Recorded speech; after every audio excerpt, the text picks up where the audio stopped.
Baik Bapak Ibu, Assalamualaikum warahmatullahi wabarakatuh. Waalaikumsalam warahmatullahi wabarakatuh. Semangat pagi Bapak Ibu, sahabat semuanya, sambil nunggu yang lain yang masih perjalanan. Karena undangan pada hari ini kita di jam 10 pagi hari. Dan Alhamdulillah telah hadir Dr. Nurman di tengah kita semua. Semoga apa yang kita niatkan dalam hati, dalam pikiran, dalam tindakan pada pagi hari ini yang cerah ceria ini, kita mendapatkan keberkahan dan kemudahan dalam segala aspek kehidupan maupun dalam kegiatan yang akan kita lakukan. Sebelum kita mulai kegiatan pada pagi hari ini, marilah kita berdoa agama dan keyakinan masing-masing supaya kegiatan ini bisa membawa manfaat untuk diri kita, keluarga kita, dan masyarakat pada umumnya. Berdoa dimulai.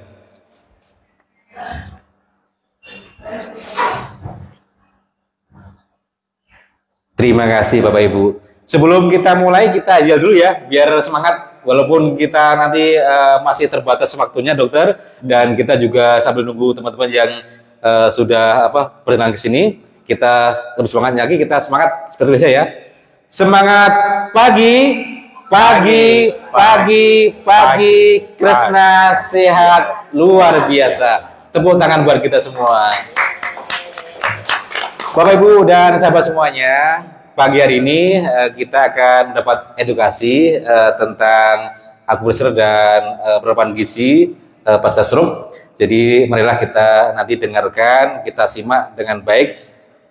Pertama nanti dari Dr. Nurman. Dan nanti beliau akan dipodcast oleh Pak Nurman di studio Koramedia. Jadi kita berkumpul pada hari ini untuk mendapatkan edukasi tentang terapan gizi, juga teknik akupresur yang selama ini Dr. Nurman telah memberikan lebih dari jutaan orang, ya, membantu kepada jutaan orang, memberikan informasi tentang apa itu sehat, apa itu motivasi hidup sehat.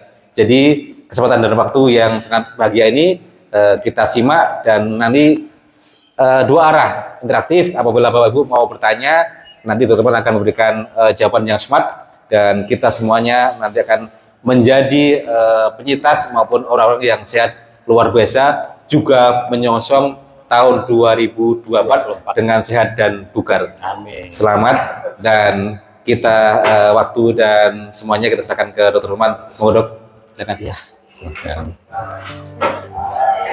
Oke, baik ya. Selamat pagi semuanya. Assalamualaikum warahmatullahi wabarakatuh. Salam sehat bagi kita semua yang hadir pada hari ini. Nah, hari ini sebenarnya ya kita mau coba untuk belajar sama-sama tentang bagaimana cara mengatur gizi. Ya, mengatur gizi yang pertama. Kedua adalah kita mau coba agar Bapak Ibu atau yang mendampingi stroke itu bisa melakukannya di rumah.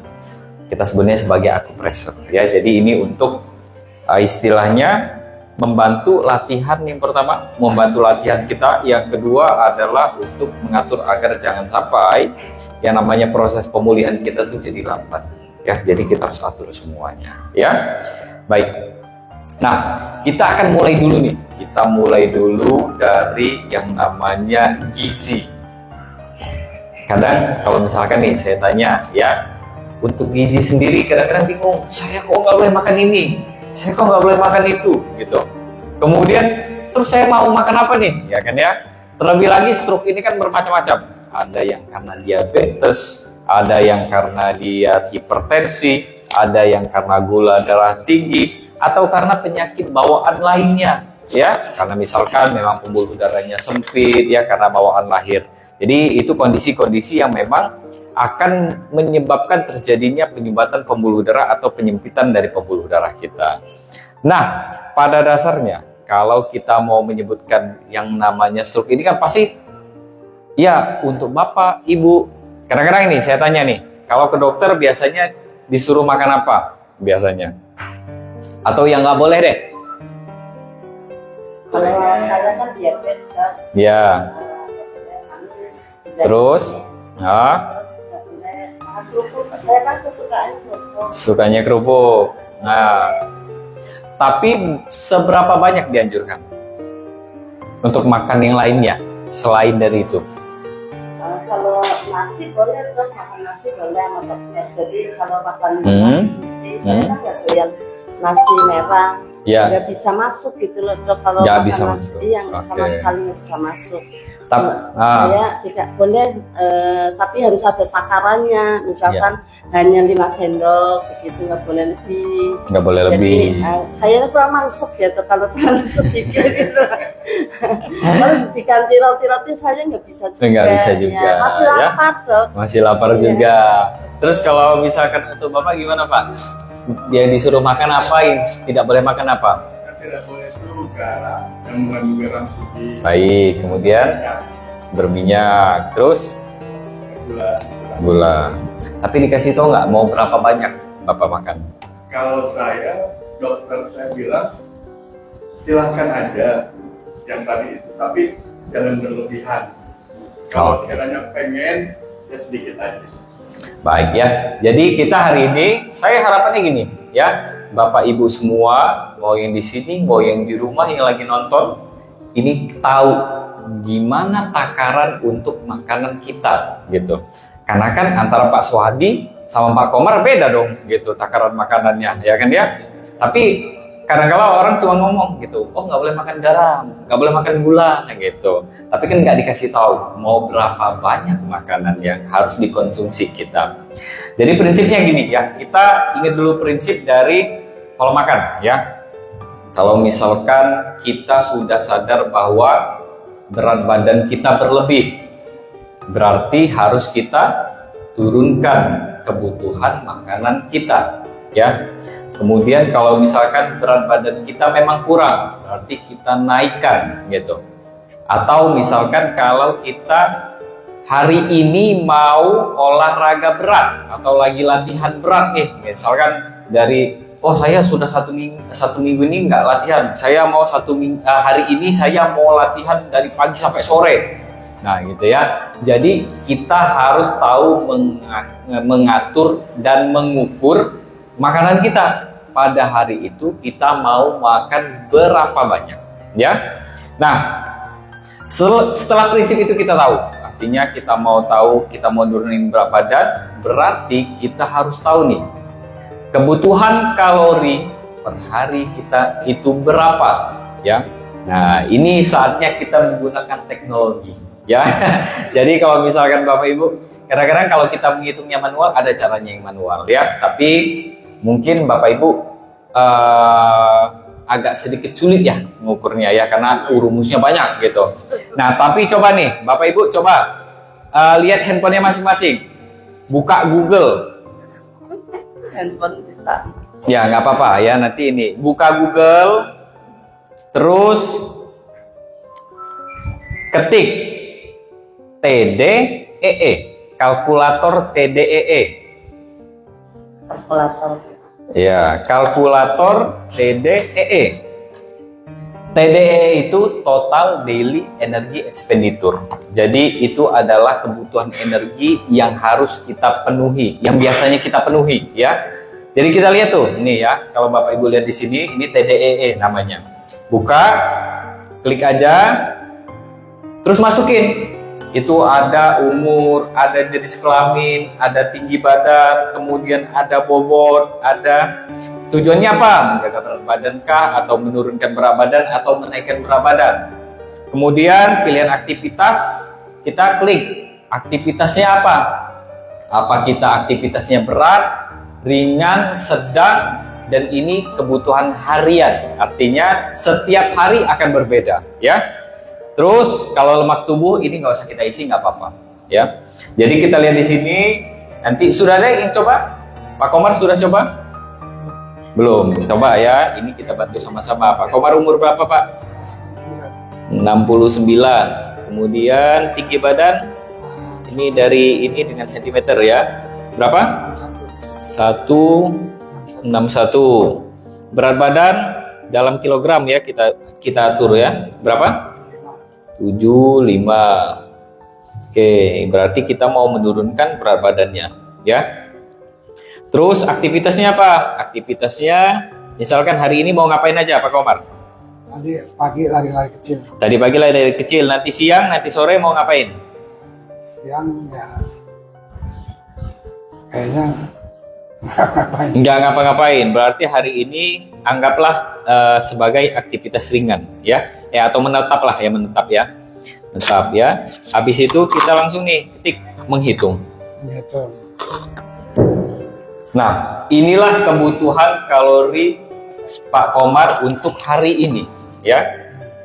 Di angka 1699. Kalau misalkan Pak Komar mau menaikkan berat badan, berarti yang dikonsumsi kalorinya berapa Pak Komar? Lebih dari ini atau kurang dari ini?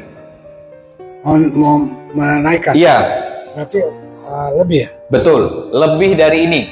Kalau kita mau menurunkan berat badan, berarti Kurang. kurang dari ini. Berarti anggaplah 1700 kebutuhan kalori Pak Komar pada hari ini, ya kan ya?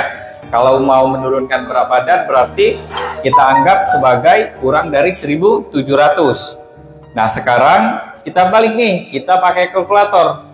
Kebutuhan 1700. Anggaplah 1700 kilokalori, ya. Kemudian kita kalikan tuh 75% dari, berarti kalori yang harus masuk untuk Pak Komar yang boleh masuk pada hari ini adalah tidak lebih dari 1300 kalori. Ngitungnya gimana? Nah, ini lagi nih 1300 kalori ya. Kita bagi 3, anggaplah kita makan sehari 3 kali. Biasanya orang kan kayak gitu kan. Berarti kita bagi 3. Berarti dalam 1 kali makan itu 430 kilokalori. Itu kalau kita makan 3 kali. Tapi kalau kita mau ngitung dia ada ininya, ada apa namanya? Ada snacknya ya, kayak makanan-makanan ini. Berarti kita harus hitung dia per kali kita makan. Nah, kalau kita sudah tahu nih kebutuhan kalori Pak Komar untuk hari ini, kalau dia mau menurunkan berat badan berarti cuma 1300 yang boleh dikonsumsi, ya kan ya? Nah, kalau cuma 1300 terus hitungnya gimana nih dok? Gitu. Dalam 1 piring mau berapa banyak kita konsumsi? Ada caranya, hitung-hitungan kasar, dan ini harus diingat sama Bapak Ibu semua ya. 1 centong nasi itu kurang lebih nasi putih ya ini ya. Kalorinya adalah 175. Itu 1 centong nasi ya.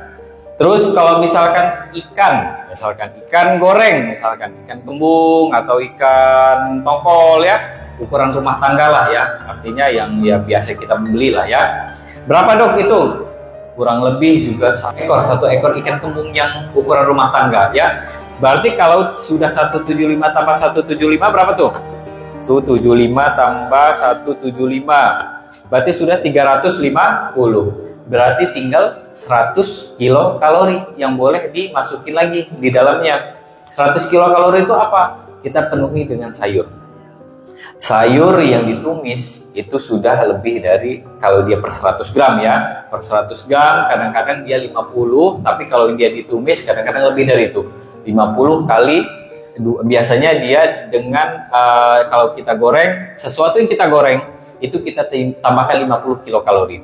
Jadi kalau dia sayur 50 kilokalori, kalau direbus ya. Kalau kita tumis berarti dia 100 kilokalori.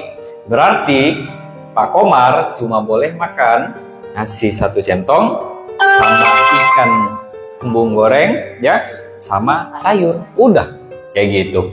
Dan itu cuma 3 kali dalam 1 hari. Artinya itu di luar makanan-makanan ini Pak Komar ya. Kalau misalkan kenapa? Tambah kerupuk 1 berarti tambah dia 20 kilokalori ya, anggaplah ya, kita anggaplah.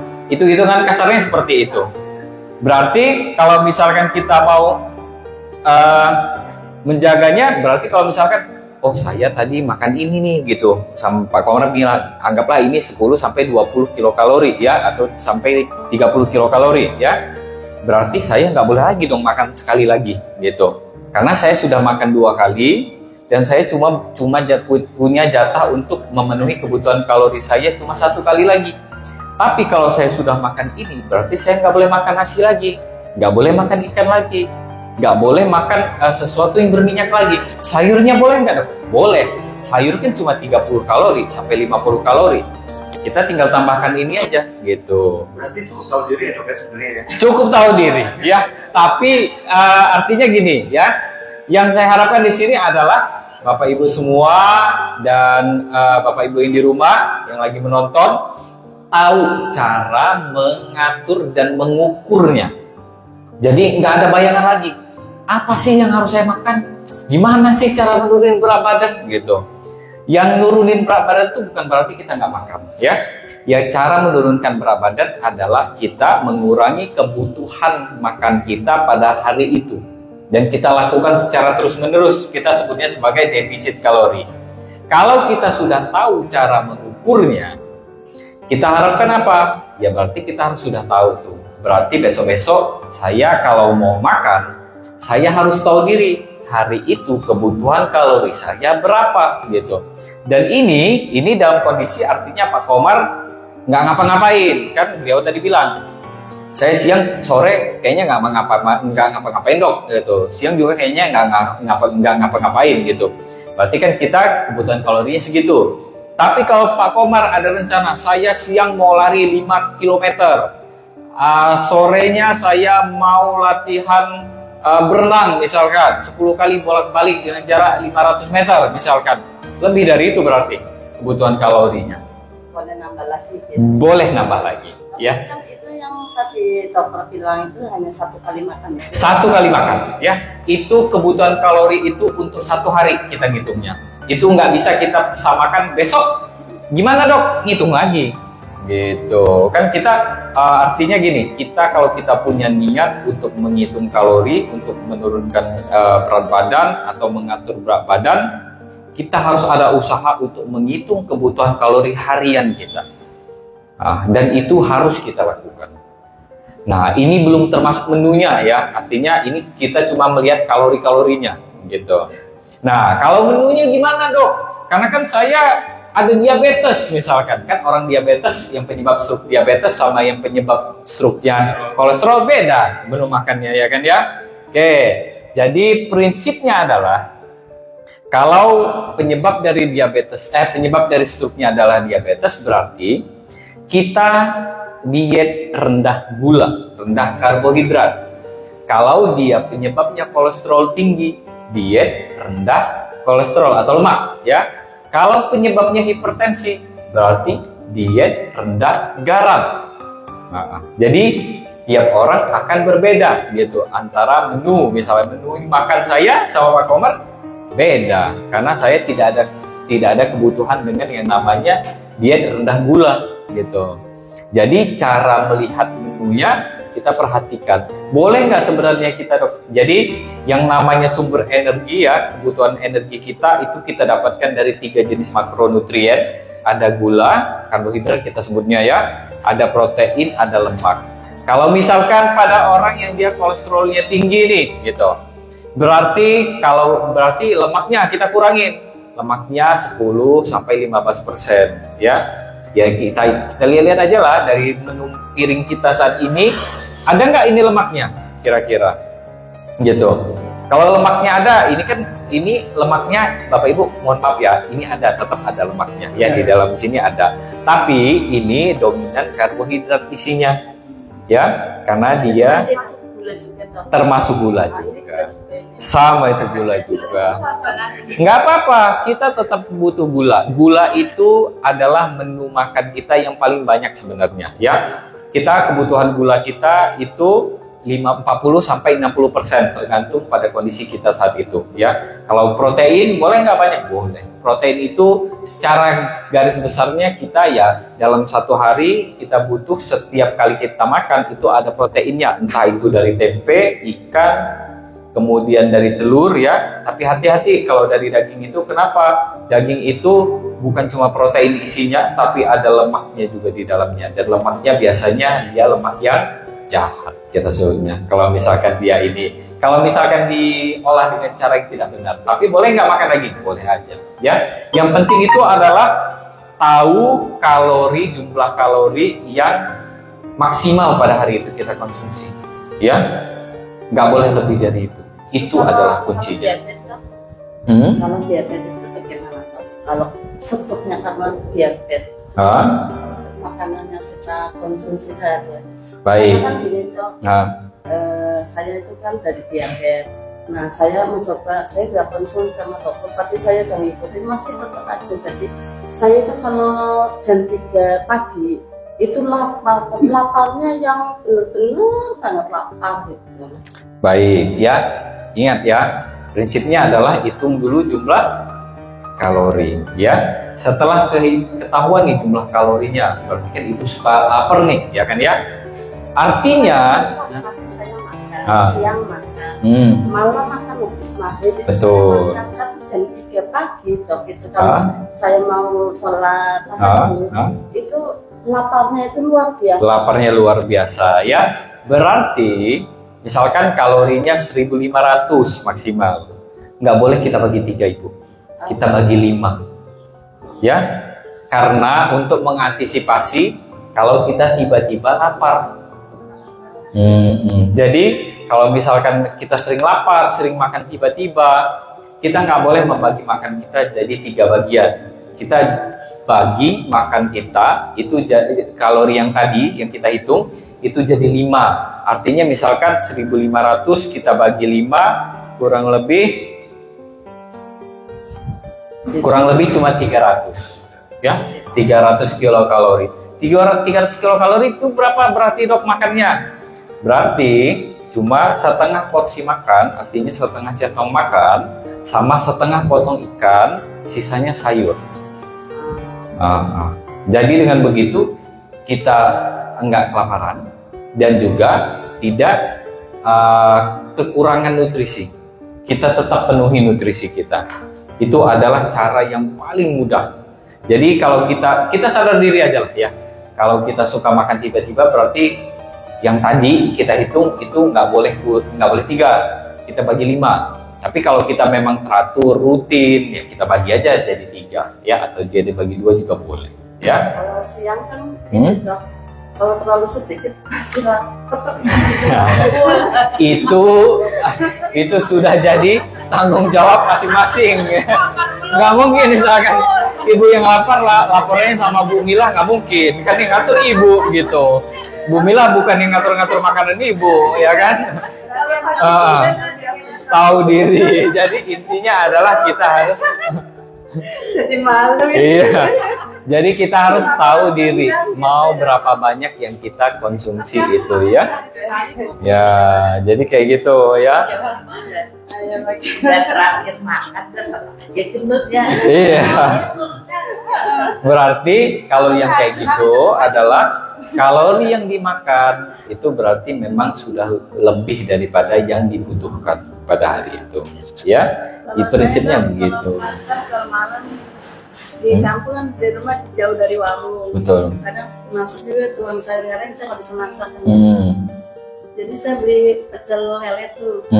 Jadi sampai tambah lagi kebanyakan udah makannya. Kebanyakan jadinya. Kalau misalkan Sampai masih ada itu lah. Masih ada. Tambah lagi. Jadi memang yang namanya pengendalian diri itu adalah kunci dari keberhasilan kita diet. Ya, diet itu bukan berarti kita tidak memenuhi kebutuhan nutrisi kita, tapi jadi gini, saya nggak mau nih kalau misalkan Bapak Ibu, saya berarti nggak makan apa-apa nih, enggak.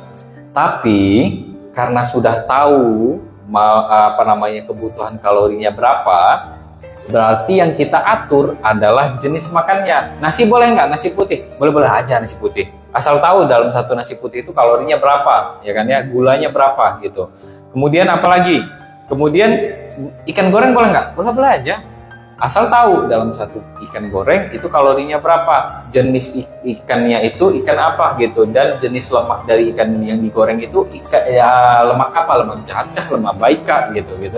Kemudian apa? Yang pasti adalah kita tahu apa yang masuk ke dalam mulut kita dan yang akan dicerna sama tubuh kita dengan cara yaitu tadi kita menghitung kalorinya. Bukan berarti kita nggak boleh makan apa, bukan.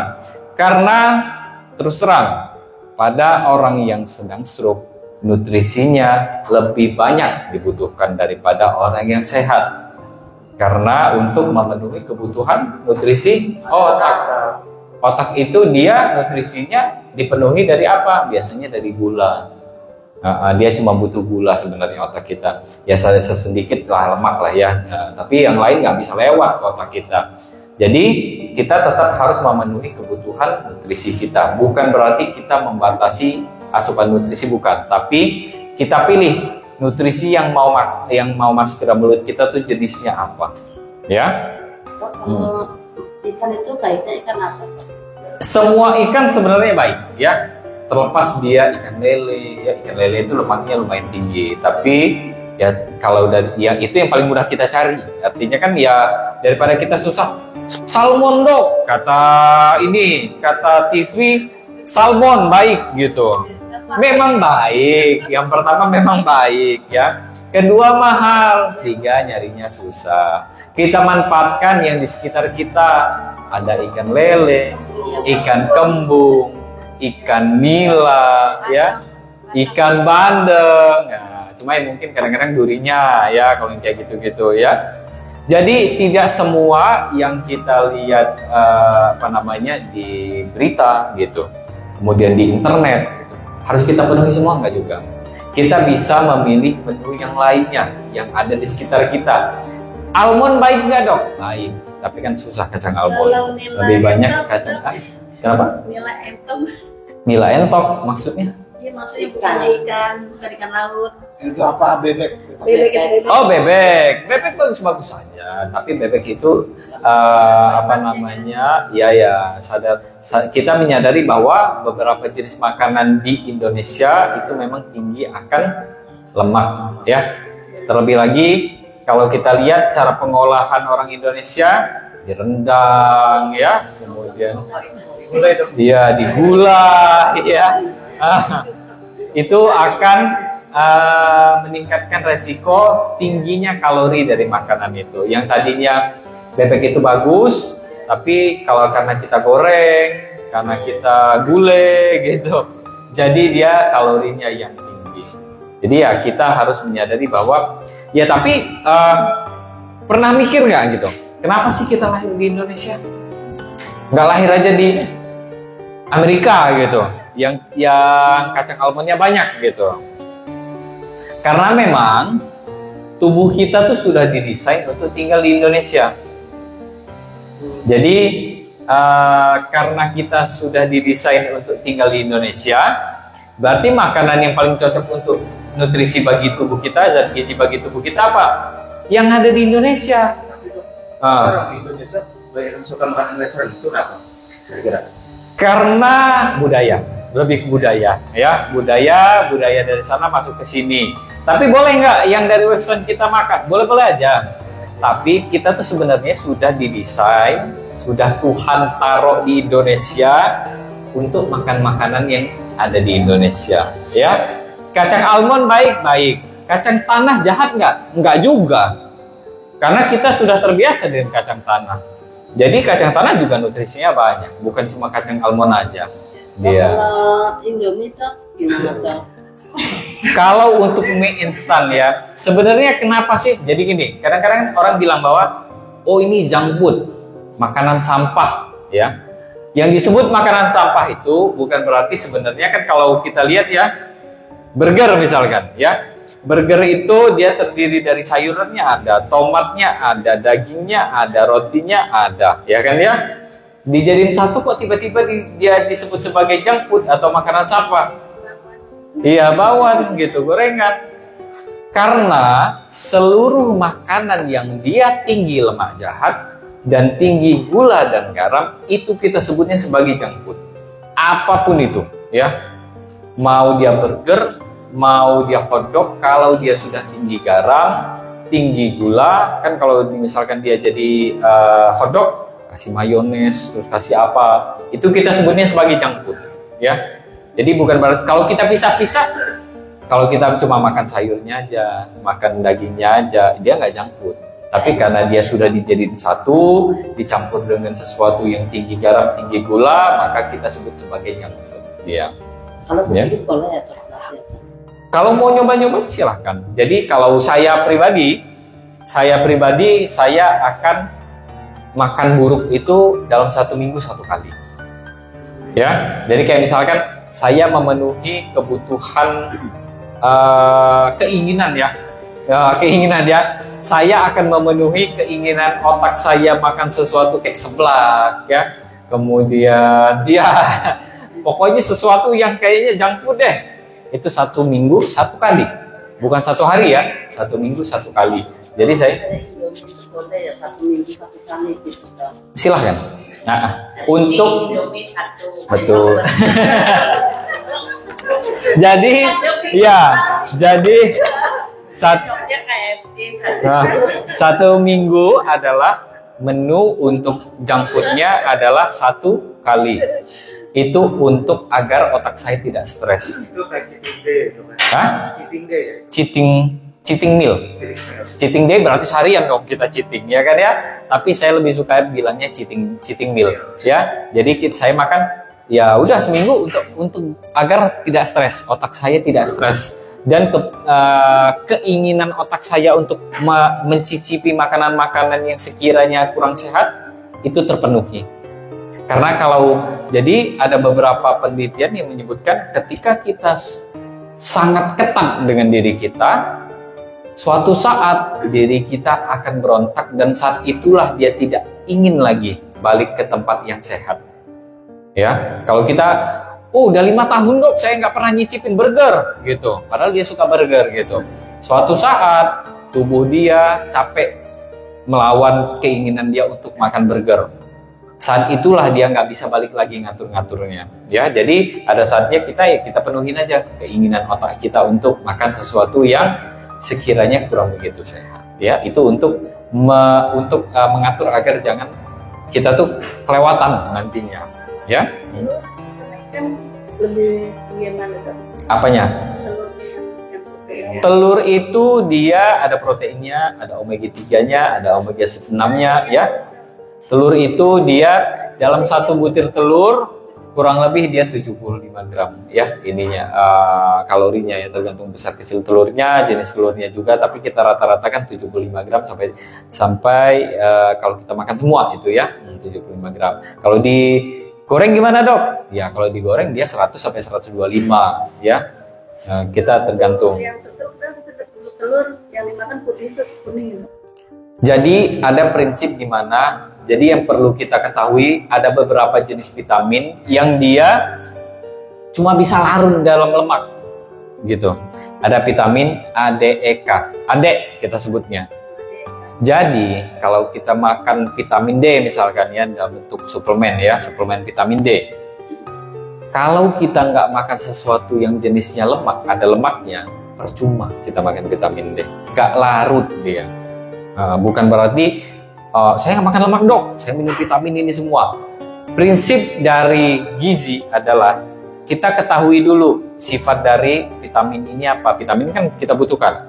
Vitamin A, D, E, K ini kalau misalkan kita nggak mengkonsumsi sesuatu yang jenisnya lemak sama sekali, berarti dia nggak larut, nggak bisa diserap sama tubuh kita. Berarti makan kuningnya boleh nggak? Kuning telur. Kuning telur kan ada kolesterolnya ya. Terus ya dia tapi ada omega 3 juga, ada omega 6 juga di dalam kuningnya. Boleh nggak kita makan? Boleh-boleh aja gitu. Tapi prinsipnya adalah kalau mau makan kuning telur itu memang berdasarkan beberapa acuan itu tidak lebih dari 2 kuning telur dalam 1 hari. Berarti kalau mau makan 5 butir telur dalam 1 hari, kuningnya 3-nya dibuang, 2-nya dimakan. Ya, bukan berarti nggak dimakan sama sekali karena kita tetap butuh ya lemak yang ada di dalam kuningnya. Kalau saya kan polakan kita makan lemak nabati ya, kayak lemak muda gitu. Betul. Ya, jadi selama ini kan saya polakan semingguan 2 kali, pokoknya minimal 2 kali. Jadi tiap hari Kamis sama hari Senin setelah ke puasa lah. Dan kita makan lemak muda gitu. Nah, sejauh seberapa efisien dok kalau kita menggunakan kelapa muda plus airnya untuk menetralisir dengan lemak yang jenuh di dalam tubuh kita. Oke, baik ya. Jadi kita bahas airnya dulu nih. Air kelapa isinya elektrolit, ya.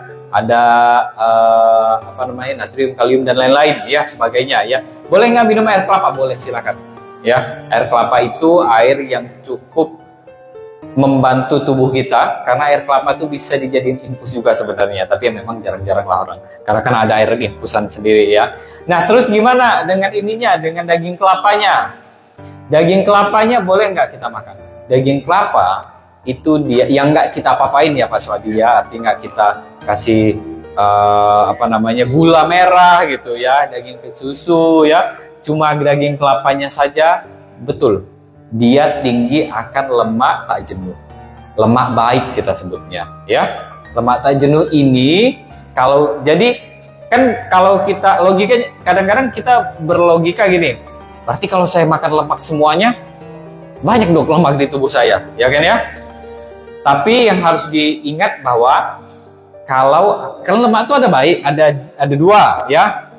Ada baik, ada buruk. Lemak yang baik jangan dikira ini kita nggak boleh makan banyak, enggak. Lemak baik itu semakin banyak kita makan lemak baik, semakin tinggilah lemak baik itu di dalam tubuh kita, dan itulah yang akan melawan lemak buruk. Jadi ibaratnya gini, ini gimana ya? Ini misalkan ini lemak baik, ini lemak buruk, ya.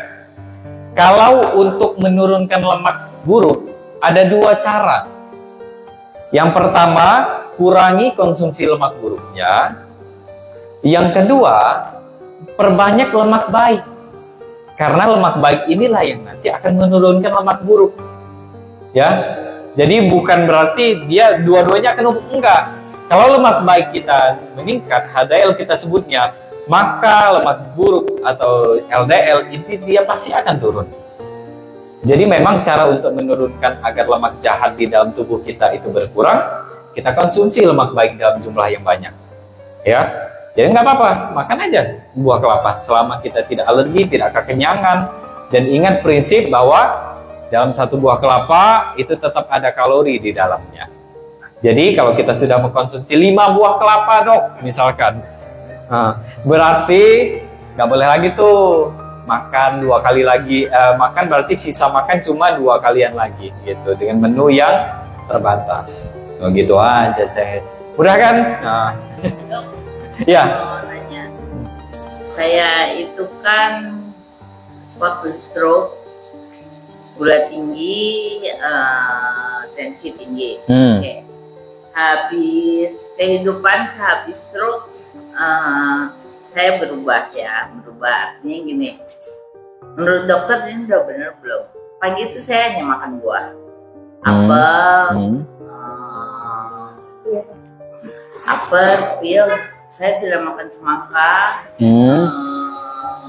mangga yang muda. Jadi dokter waktu itu soalnya bilang mangga jangan yang manis, yang agak asin. Saya emang senang asin. Ya. Terus pokoknya pagi itu pagi. Ya. Terus siang saya sudah berhenti makan nasi, saya berhenti makan mie. Pokoknya saya banyak berhenti makanan-makanan yang saya pikir nggak baik nih buat saya. HbA1c saya tadinya 8, sekarang udah 5,3, 5,6, yang terakhir 5,6. Tapi berat badan saya tidak turun-turun. Saya terakhir makan jam 5. Ya misalnya di sini nih ada gemblong, saya makan gemblong. Tapi udah di rumah udah nggak ada makan lagi. Saya udah tahu nih kalau kesini makan gemblong, olahraganya kencengin, hari ini besok kencengin. Pokoknya prinsipnya apa? Nih, gue harus bakar nih si gula ini, jangan membakar gemblong. Kalau dari sini nih benar-benar usahakan gitu. Cuman ya ini dok, berat badannya naken aja, kayaknya Tadinya sempat turun. Jadinya sempat turun. Sempat turun tadinya. Saya tuh gendut banget tadinya. Saksinya Dokter Paidon. Iya. Dokter Paidon tahu saya waktu berat saya di 100. Saya turun pas saya stroke saya 90. Sekarang saya 75. 75, ya. Gitu. Baik. Jadi satu yang berhasil dari Ibu adalah gulanya, ya. Berarti itu sudah berhasil dipertahankan, ya. Itu yang pertama. Prinsip kedua, yang kedua berarti harus dikoreksi apa? Balik lagi. Jumlah kalori yang masuk. Gula sudah nih, gula sudah, ya kan ya? Berarti kalorinya yang kita turunkan. Nah, itu tuh saya agak gini dok. Iya, saya tuh udah nggak makan nasi sama sekali. Iya. Jadi kalau siang misalnya, kebetulan kalau di rumah, pada goreng ayam saya kukus. Ya. Ya, satu potong ayam, habis itu lap atau sayur. Udah, hanya saya sampai di rumah tuh pakai piringin dok, hadiah sabun. Hadiah sabun. Kecil. Nah pokoknya porsi saya hanya mau segitu. Dan saya kalau pergi-pergi, kalau kesini ada nasi nggak pernah saya makan. Semua pada tahu saya pasti nasinya nggak saya makan gitu loh. Ini tuh kayak saya udah gini, udah segala macam. Dan kalau sore, saya kan pemalas ya dok. Iya. Jadi saya hanya gini, telur rebus,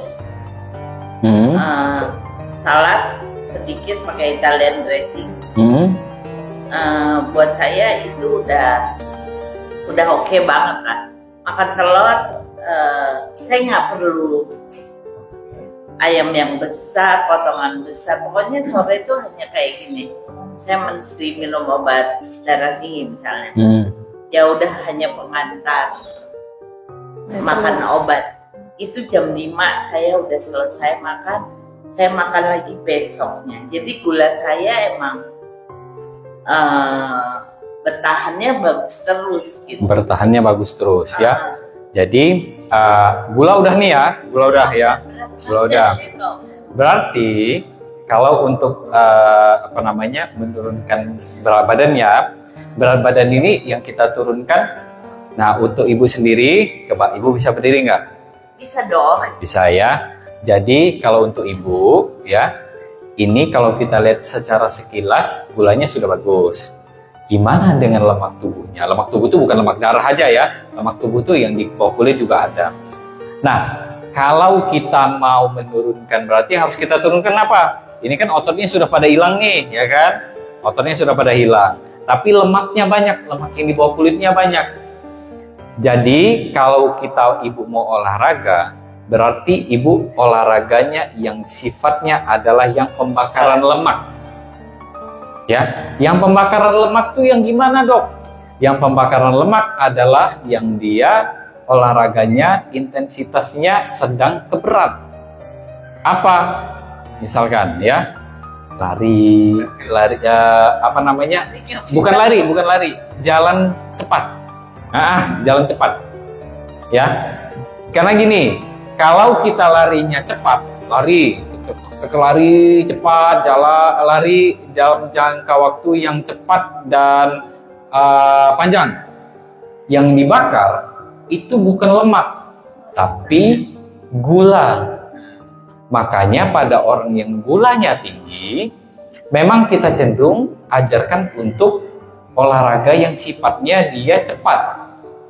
Kayak misalkan lari jarak dekat tapi cepat. Kemudian angkat beban yang sifatnya berat. Itu dia yang dibakar gula. Tapi untuk mengurangi jumlah lemak di tubuh kita butuh sifat olahraganya yang dia pelan tapi pasti. Jalan cepat, betul. Jalan cepat ya. Terus yang kalau misalkan mau latihan angkat beban nih kayak gimana, Dok? Latihan angkat beban 1 kilo, 2 kilo, tapi setengah jam. Saya tuh ini setengah kilo. Ya. Ini setengah kilo. Ya. Tiap hari sambil Betul. jalan saya bawa itu. Tapi prinsipnya adalah lebih dari 45 menit harus kita lakukan ya. Karena kita butuh sesuatu yang pelan tapi pasti dalam jangka waktu yang lama. Itu adalah prinsip yang harus kita pegang untuk menurunkan. Jadi kita tahu dulu nih, kalau untuk menurunkan gula yang kayak gimana dok? Yang dia cepat tapi dia jarak pendek. Itu untuk gula. Yang untuk menurunkan lemak gimana dok? Yang dia pelan tapi dia jaraknya panjang atau waktunya panjang. Jadi kalau mau mengatur gula darah kita, lari kurang dari 30 menit. Kalau misalkan jangan lari, saya kan nggak bisa lari. Ya. Jalan cepat, tapi kalau kita nggak bisa lari, pilihannya bukan jalan. Bukan jalan. Pilihannya adalah kalau kita bisa berenang, kita renang. Atau misalkan kalau kita mau senam, kita senam yang sifatnya dia yang high impact. High impact tuh kayak misalkan Zumba, ya. Iya. Tapi itu prinsipnya adalah berarti harus di durasinya yang perpanjang, lebih panjang lagi, ya. Itu tiap hari ini ya. Jam 8. Ya. Ya karena jadi ya jadi gini. Jadi memang susah yang namanya menurunkan berat badan susah ya. Terlebih lagi kalau perempuan sudah masuk usia menopause, nah, memang akibat hormonnya ya memang itu akan berperan. Beda sama laki-laki nggak ada hormon estrogen progesteronnya. Tapi yang perlu diperhatikan sama ibu adalah gulanya sudah berhasil, ya tinggal ya berarti berat badan saya salahnya di mana nih gitu, ya kan ya? Gula, tensi udah oke. Udah oke. Nah tinggal berat badannya berarti antara dua gitu, menu makannya yang coba diubah lagi ya, atau aktivitas fisiknya yang coba diubah. Antara dua, nggak ada yang lain, nggak ada.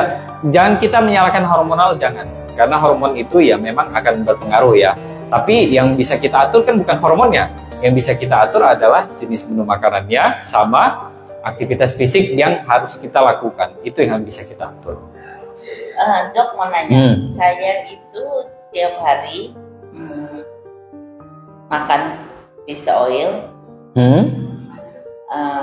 D3K2, Makan jeruk kan? Ya. Ini jeruknya biar dibebaskan lemak.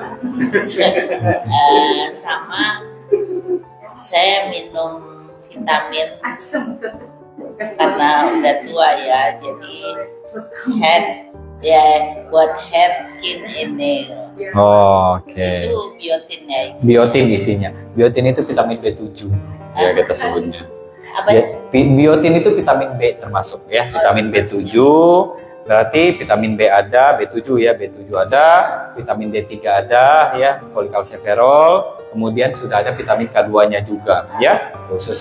Nah, apakah masih harus tambah kalsium? Kalsium itu gini ya, boleh nggak kita mau makan vitamin yang mengandung kalsium? Boleh-boleh aja. Tapi yang perlu diingat adalah kalsium dari tubuh kita itu sebenarnya sudah ada. Tapi memang dia dalam bentuk yang tidak aktif. Kita perlu matahari untuk mengaktifkan si kalsium tubuh kita, dan kita perlu bergerak untuk agar tubuh kita tuh yang kalsium yang nyebar-nyebar itu dia diserap lagi nih sama tubuh kita. Butuh nggak? Selama tidak ada pengeroposan tulang, ya sebenarnya kita nggak terlalu butuh banget sama vitamin sama kalsium ya. Tapi kalau mau konsumsi boleh nggak? Ya boleh-boleh aja. Kenapa enggak gitu? Kalau orang kan bilang minum susu, saya tuh bukan orang minum susu dari sebelumnya. Nah kalau tapi ini out of record ya, artinya nggak rutin gitu ya. Ya mau tapi nggak. Sebenarnya untuk susu itu balik lagi, kalsium itu sebenarnya yang diserap sama tubuh kita memang cuma sedikit, nggak banyak. Walaupun kita minum susu kalsium, yang diserap sama tubuh kita sedikit, yang dikeluarkan ke ginjal kita yang banyak nantinya. Ya, itulah kenapa pada orang yang dia rajin minum susu, memang disarankan susu beneran ya, bukan kental manis ya. Disarankan untuk mengkonsumsi air putih lebih banyak daripada biasanya untuk menghindari terbentuknya batu saluran kemih atau batu ginjal. Jadi minum juga kita pasti harus hitung ya, Dok? Betul, minum harus kita hitung. Makanya saya bilang, kalau kita mau melihat kalori, seluruh kalori ini nggak ada kalorinya, 0 ya kan? Gimana dengan teh manis yang saya minum ini, ada kalori di dalamnya ya? Berarti ini dihitung nggak, Dok? Hitung, jangan nggak dihitung. Iya, namanya suatu minuman yang ada rasanya, ataupun yang misalkan dia yang dia tidak ada rasanya tapi sebenarnya ada kalori di dalamnya, kan ada beberapa jenis minuman kayak gitu. Tetap dihitung nggak, Dok? Hitung. Yang tidak kita hitung itu cuma air putih aja, nggak kita hitung.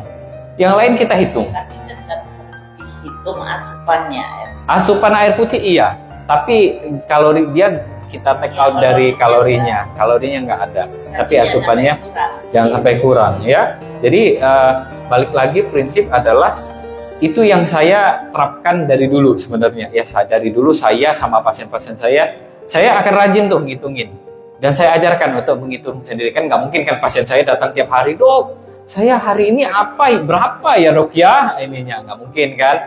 Biasanya akan saya ajarkan bagaimana cara menghitung kebutuhan kalori dia ya. Dan memang rumusan dari TDE sebenarnya bukan yang kalkulator ini ya. Maksudnya saya kemarin sempat beberapa kali ikut pelatihan di luar ya.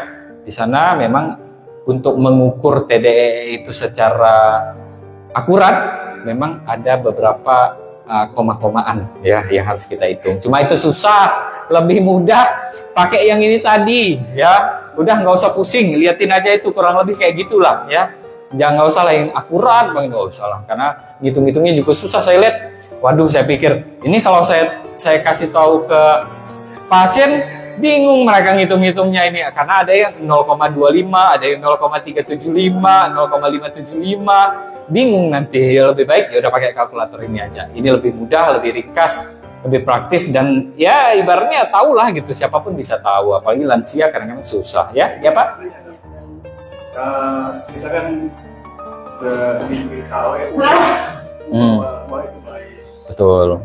Karena itu saya juga mendapat informasi ada yang menunjukkan makan buah dulu baru makan yang lain, misalnya karbohidratnya. Itu bagaimana, Dok? Jadi sebenarnya gini ya, usus halus kita kan masuk nih makanan ya. Makanan masuk, kemudian dia masuk ke lambung, masuk ke usus halus ya kan ya. Kenapa buah duluan kadang-kadang yang disuruh daripada makan nasi? Karena gini, waktu kita makan nasi dulu, ketika kita makan nasi, maka yang akan diserap sama tubuh kita itu adalah zat yang ada di dalam nasi putih itu dulu. Karbohidratnya dulu yang diserap sama dia.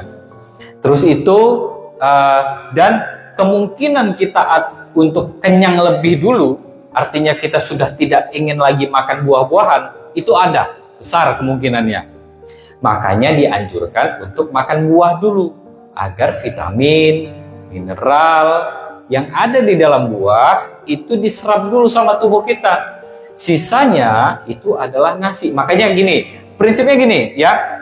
Ini yang harus diingat. Kalau saya mau makan, saya makan nih. Ini saya siapin piring. Yang saya sendok bukan nasinya. Yang duluan saya sendok adalah sayurnya. Kemudian habis dari saya sendok sayurnya, saya sendok lagi buahnya ya. Kalau ada buah biasanya saya letak terpisah biar nggak nyampur-nyampur rasanya ya. Terus itu lauknya. Terakhir kalau saya sudah lihat, sayur saya sudah banyak, ikan saya sudah ada nih gede gitu ya, baru nasinya. Dengan begitu kita nasinya nggak banyak. Kalau kita nasi duluan, yang kita sendok, tahu dari mana kita yang samping-sampingnya itu gede, ya kan ya? Jadi yang duluan adalah sayurnya, lauknya, kemudian ada buahnya juga, baru nasinya. Nasinya terakhir kita masukin. Jangan nasinya duluan. Kalau nasinya duluan, kita nggak bisa nakar nasi itu berapa banyak. Karena kita nggak tahu seberapa banyak lauk sama sayur yang kita sendok ke dalam nasi kita. Ya, jadi itu adalah trik sebenarnya. Trik bagaimana cara kita mengatur agar sayur kita tuh lebih banyak daripada nasi. Ya, kalau mau makan buahnya kapan aja, sebenarnya boleh-boleh aja, kapan aja. Mau sudah makan kek, sebelum makan kek. Kalau tubuh kita masih sanggup untuk menerimanya, ya berarti akan diserap sama tubuh kita. Ya, jadi nggak ada alasan untuk mau makan buah duluan dulu deh gitu. Nggak juga, karena itu tadi takutnya adalah kalau kita makan nasi dulu, makan yang berat dulu, baru makan buah, kita udah kecil porsi makan buah kita dibanding makan yang beratnya, ya. Oke. Cuci mulut gitu. Disebutnya cuci mulut, benar. Makanya namanya cuci mulut pasti dikit dong kita makan satu gitu ya. Terus Kalau kita lebih baik buat betul, bukan karena dia nggak akan diserap ya, tapi karena agar yang kita makan tuh sesuatu yang nutrisinya banyak dulu gitu, yang gizinya banyak dulu.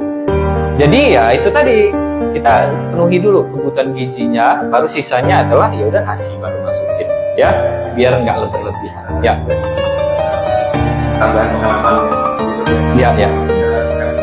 Nanti secara kita BAB-nya dan juga kita lebih buat jadi lebih gampang. Jadi menghindari kalau ibu bapak ada mungkin ada genetik pasir atau misalnya kurang aktivitas itu kan BAB-nya ada rusak. Makanya kita tadi berdasarkan buah itu juga bagus. Tapi bukan buah nggak boleh nanti. Kalau yang salah itu akan buah dulu. BAB-nya kita lebih cepat, lebih cepat. Ya. Kalau ada GERD atau asam lambung itu juga kita lebih terkontrol. Betul. Jadi dia salah satu cara untuk mengatur agar GERD-nya nggak kambuh ya. Karena kalau kita langsung makan nasi, langsung banyak, langsung berat, biasanya GERD-nya kambuh. Tapi kalau buah dulu, makanan kecil-kecil dulu, biasanya GERD-nya nggak akan kambuh ya. Oke. nasinya sedikit. Bukan sedikit, tapi seberapa sisa yang kita butuhkan. Itu nasinya baru kita sendok. Berarti nyendok nasinya, kalau misalkan ya kondangan kan duluan nasi nih gitu, nasi nih ya kan ya, duluan nasi gitu. Ya itu salah satu cara agar lauknya nggak habis duluan kan sebenarnya ya kan. Iya di ujung dulu ya kan ya. Dari nasi baru yang lau gitu. Nah sekarang kita ubah. Kita memang melawan arus ya. Tapi dari ujung sebelah sana dulu kita, baru ke sini. Jadi dengan begitu kita bisa mengatur menu makan kita, ya. Iya. Nasi paling ujung rugi biasanya karena orang pasti udah banyak dulu nih lauknya gitu. Tapi ya karena kita sudah tahu kalau kita mau ngatur pola makan dari ujung sebelah sana dulu gitu, baru ke ujung ini gitu ya. Baik, ya adalah Saya ada yang menganjurkan konsumsi minyak zaitun, olive oil. Itu sebenarnya bagaimana manfaatnya atau caranya begitu? minyak zaitun itu bukan untuk kita menggoreng, ya prinsipnya gitu. Minyak zaitun adalah untuk kita konsumsi secara langsung. Dia termasuk lemak baik minyak zaitun itu.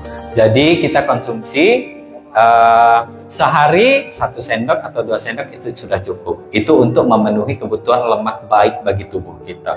Bagus nggak dong? Bagus. Tapi bukan untuk goreng ikan ya. Satu, yang pertama ya karena dia akan rusak. Kedua, minyak zaitun mahal Pak. Mahal banget. Kalau misalkan kita untuk goreng ikan gitu ya. Terus rasanya juga agak kurang enak di mulut, di lidah kita. Memang bermanfaat minyak zaitun dia. Iya. Iya di sendok juga nggak enak sih, tapi ya untuk memenuhi kebutuhan lemak baik kita ya mau nggak mau kita sendok, kita makan ya. Cukup. Tapi itu yang kalau untuk tadi kan dokter menyarankan olahraga untuk diabetes itu berenang salah satunya. Betul. Selain berenang itu apa tuh? Pilihan olahraga tuh ada banyak ya. Tapi kalau misalkan nih untuk orang yang diabetes, berarti kan kita mau menurunkan gulanya. Berarti pilihannya ya senam. Senamnya senam yang sifatnya gerakannya banyak, terus itu dia sifatnya yang dia aerobik ya, artinya kayak misalkan dia semi aerobik juga bisa sih. Jadi yang dia pernapasan kita tuh sampai, nah itu berarti gula yang lagi dipakai. Iya. Nah, kalau kita cuma kayak kita biasa napas, kita biasa keringat kita cuma ala kadarnya ya, berarti yang dipakai itu lemak sebenarnya. Tapi kalau kita mau yang sudah terus keringatnya banyak, berarti itu gula, bakarnya gula. Ya, kita lihatnya dari situ juga secara kasar kayak gitu. Ya. Kayak ke Zumba, betul. Betul, kayak ke Zumba kayak gitulah ya kalau ya. Ya jadi saya kan di sini sampai ke sini, misalkan makan emang sekali di sini, kebanyakan agak kurus, sengaja yang pagi-pagi itu emang nggak jarang olahraga, tapi saya di atas kan kamar mandi gede, saya nggak bertahan kan orangnya sampai hilang pas manggil ngapain ya, udah keringetan tapi nggak sampai gitu, tapi keringetnya sampai basah, ngapain sampai basah begitu Bapak lihat kamar mandi sampah udah gitu, pokoknya apa aja gitu, tapi jarang olahraga, tapi itu termasuk olahraga. kalau dibilang olahraga bukan, tapi aktivitas fisik yang dia menguras tenaga itu iya masuk ya, tapi kalau olahraga bukan ya. Kayak Bapak kan ya udah suruh Iki aja di atas, saya langsung nyapu, enggak saya kerjain sendiri gitu. Sering aja gitu. Kalah. Jadi sehari 4 kali. Ya, jadi kalau misalkan apa namanya, boleh nggak dok saya kayak gitu? Boleh aja.